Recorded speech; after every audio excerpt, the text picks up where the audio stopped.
At kaugnay pa rin ang pagkakaaresto kay Manila Vice Mayor Isko Moreno at 6 na iba pa dahil umano sa iligal na pagpapabingo. Makakapanayam natin si Police Superintendent Ricardo Layog Jr., ang commander ng Station 3 ng Manila Police District. Magandang umaga po, Superintendent Layog. Yes, good morning po, Ms. Cara David. Okay, sir, nirelease na po ng piskalya ang inyong mga inaresto. Kabilang na nga po dito si Vice Mayor Isko Moreno. Ano na po ang mangyayari sa reklamo laban sa kanila? Tama po yun. During po ng inquest proceedings, noong po madaling araw ng February 17, na-release for further investigation po yung pero tuloy pa rin ang kaso. Na isinampak po sa kanila. Ibig pong sabihin, po ng preliminary investigation. So tuloy pa rin naman po yung mga kaso. Okay, sir. Bigyan nyo nga po kami ng paliwanag. Talaga pong bawal ang pagpapabingo dyan sa Manila at ito ay isang normal na operasyon. Paano po ba nagsimula itong pagkakaaresto po kay Manila Vice Mayor Moreno? Opo, una-una po, siyempre po, yung bingo po kasi na naman po sa batas yan, yung violation 15, PD 1602 in relation to Republic Act 92. Yung giving stiffer penalty pa, mga ganitong sugal. Lahat naman po ng lugar, hindi lang naman po dito siguro sa Manila, bawal po ang illegal gambling. Paano niyo po nalaman na nagpapabingo po itong si Vice Mayor? Meron pong tawag kasi ito sa area. Actually, hindi naman po yung araw din na yun. Even before, dahil may mga coordinator sila, nagsasabi na magkakaroon daw nga po ng pabingo dun sa ganung lugar. Eh, siyempre, ang mga kapulisan po natin, ang una natin hahanapin dyan, kung meron po bang na-secure na permit para po sa ganung activity. At hindi po ito yung unang beses na nag-aresto po kayo ng mga tao dahil sa pagpapabingo? Opo naman po, opo. Yung mga bingo na usually tinatawag po sa barangay, may pabingo rito, may ganitong sugal, pinupuntahan po ng mga pulis natin yan at inuhuli naman po yan. Usually sa mga bingo, kung kayang pagsabihan na bawal po yan at sugal pa rin po yan, karamihan naman po, tumutugon sa ating mga utos na tumitigil na po sila. Sa katunayan, yung pangyayari na po na yun, pinagbigay alam din po namin sa kanila na bawal po ang bingo at nakuha nga po yung bulilyo, yung unang bulilyo na nakuha namin at hindi na po sila nagbingo, nagparapol na lang sila dahil yung likod po nung bingo card, may number po yun. Yun na lang po ang tinatawag nila at pinabigyan nilang prize. Sir, kung ganun po ang ginagawa nila, okay lang po sa amin dahil raffle lang po yun. Hindi po siya papasok sa sugal. So, wala pong batas na nalalabag. Subalit nung dumating po si Vice Mayor Isko Moreno, nagpahanap po siya ng bulilyo at sinabi niya na hindi ba na papayag ba tayo na hindi matuloy ang bingo. Nagpahanap po siya ng bulilyo at meron pong nag-produce ng bulilyo.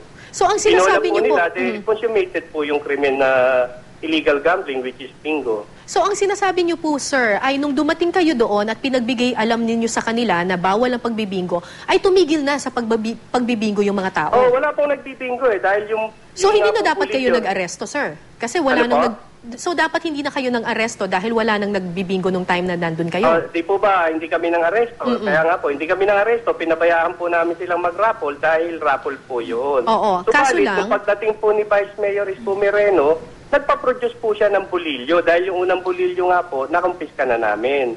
Kasi sabi ko nga po... So pinatuloy po niya ulit yung pagbibingo kahit na sinabihan ng wag nang gawin? Tutuloy natin. At nga, nung nasimulan nga po, tinawag niya pa sa mic na, Colonel, hulihin mo na ako. Di po ba kami bilang police, in our presence, if the crime is being committed at hindi po namin inuli, pwede rin naman po kaming kasuhan dahil hindi namin tinupad yung mandato sa amin ng batas na hulihin po namin yung mga ipinagbabawal sa harapan po namin, sa presensya namin. So ang sinasabi niyo po ba mismong si Vice Mayor Isko Moreno ang nagsabing ang may gusto na arestuhin siya? Opo. Sinabi niya naman po yun na may instigation siya, may provocation siya. Itutuloy nila yung bingo at arestuhin siya kung itutuloy nila. Ano po mismo ang sinabi niya sa inyo? Kasi sinabi po ni Manila Mayor Alfredo Lim na mismong si Moreno daw po ang nag-provoke sa mga pulis na siya i-arestuhin. Opo, sinabi niya nga po, nung nagpahanap po siya ng bulilyo, at nang nandun na sa kanila, sabi niya, Colonel, arestuhin mo na ako. Tapos yung mga supporter po nila, nag-giveaway po, kumbaga, binigyan ng daan para ako'y makarating kay Vice Mayor Isko Moreno. At sinabi ko sa kanya, sige sir, i-bola po ninyo para consummated yung crime. Dahil siyempre, alam naman natin ang batas. Ibinola po nila, sabi nila, sa letrang N, 44, consummated po yung crime, kaya nagkaroon na po ng panguhuli. Aha, okay. Nakaranas daw po kayo ng panghaharas at ang ilang miyembro ng Manila Police mula sa ilang opisyal ng UNA. Totoo po ba to, sir? Hindi. Paano pong klaseng pangaharas? Kasi po sinabi po ni Manila Mayor Alfredo Lim na may ilang mga pulis daw na hinaharas daw ng ilang opisyal ng UNA. Totoo po ba to, sir? Hindi ko po masagot sa inyo yung ganong sasabihan kung paanong klase pong pangaharas. Basta yun pong pangyayari dun sa panguhuli, hinuli po namin sila. Kami po ay pinagbabato ng mga tao doon. Sabi ko nga, to whom it may concern na po yung pambabato kahit sino na po ang tamaan. Ganun po ang nangyari dun sa amin. At doon naman po sa presinto ko, pumasyal po doon si Vice President Binay at si former President Erap Estrada. Pumasyal po sila doon sa presinto. Okay. Sir, sabi po ng COMELEC, mapapanagot lamang ang mga kandidato kung nagawa ang paglabag sa illegal gambling sa loob ng campaign period. Alam niyo po ba ito?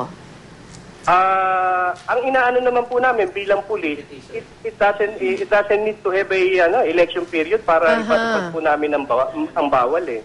Ang inaano ko po rito, wala po kami pinapanigan na politiko dahil bilang pulis po, wala po kaming kulay ng politika. Kahit sino po ang nanunungkulan, sinusunod po namin kung alin ang tama. Kaya lang nga po, katulad ng sinasabi ko, in our presence, the crime is being committed. Actually, sinabi pa nga ho nila na tutuloy namin itong bingo. Kayo po ba kung kayo ang pulis at hindi nyo hinuli yung krimen? At alam nyo, sa pag hindi nyo paghuli sa krimen, kayo ay kakasuhan, ano po ang gagawin ninyo? Siyempre po, ipapatupad nyo po ang batas na naaayon sa libro. So, ang sinasabi nyo po, ginawa po talaga sa harap ninyo itong sila Moreno at sila mismo nagsabi na arestuhin sila. Tama po yun, opo. Kasi po, nung nagpaparapol sila, hindi po bingo, dahil nasa amin na yung bolilyo, hindi po namin inihuli. Actually, sinisecure pa nga namin yung area dahil ang dami pong tao doon eh. Pero nung nag-start na po yung sugal, na which is bingo, consummated, dapat naman pong umaksyon kami dahil bawal po yung sa batas.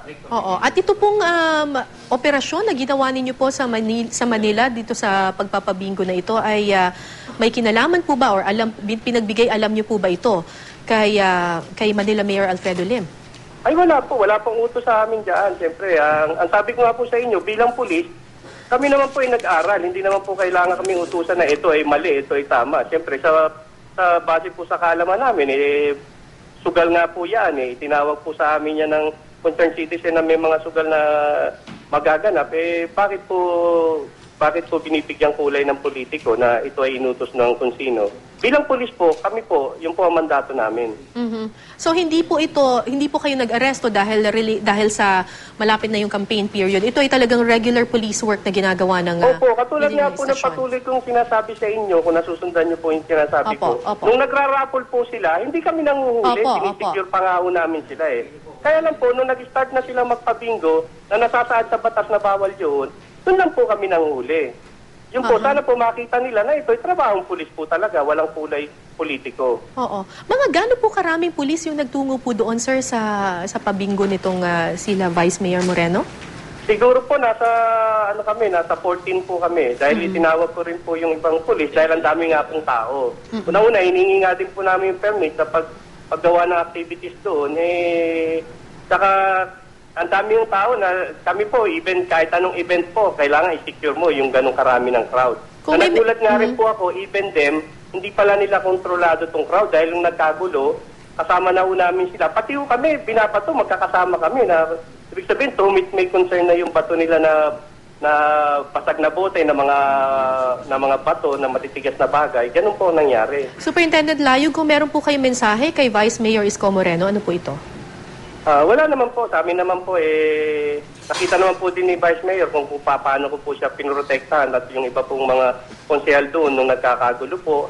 At nandun naman din po yung paggalang namin sa kanila bilang halal na elected officials po ng aming lungsod ng Maynila. At kahit kung nasa istasyon po sila, nakita nila yung paggalang na binigay namin. Kaya lang po sa pagpapatupad ng batas, kailangan po namin manindigan kung ano po yung naaayon sa libro.